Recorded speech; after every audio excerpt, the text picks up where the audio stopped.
ẹgbẹ́ PDP lè má ní olùdíje nínú ìbò gómìnà ìpínlẹ̀ Ekiti àti Ọṣun. Wike ló sọ bẹ́ẹ̀. mínísítà fún olúùlú orílẹ̀-èdè yìí Àbújá Wike ti ní pẹ̀lú ibi tọ́rọ̀ dé dúró báyìí nínú ẹgbẹ́ òṣèlú People's Democratic Party, ó ṣeéṣe kí wọ́n má rí olùdíje fà kalẹ̀ nínú ìdìbò tó ń bọ̀ lọ́nà nípínlẹ̀ Ekiti àti ìpínlẹ̀ Ọṣun.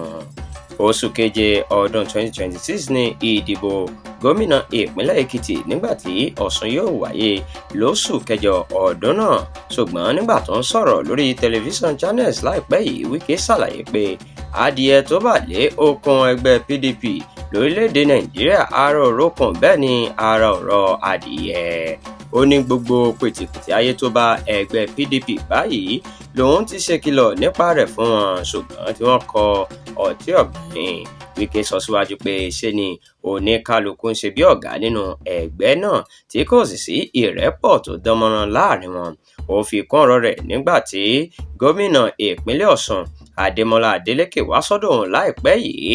òun béèrè lọ́wọ́ rẹ̀ pé kí ló ń wò látọjọ́ yìí pé dùgbẹ̀dùgbẹ̀ tó ń mì lókè.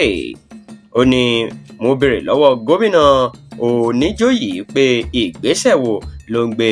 mo ní báwo ló ṣe fẹ́ ṣe é, ṣùgbọ́n ọ̀pọ̀ máa ń gbàgbọ́ pé tí àwọn bá ti di gómìnà àwọn ti mọ gbogbo nǹkan tán.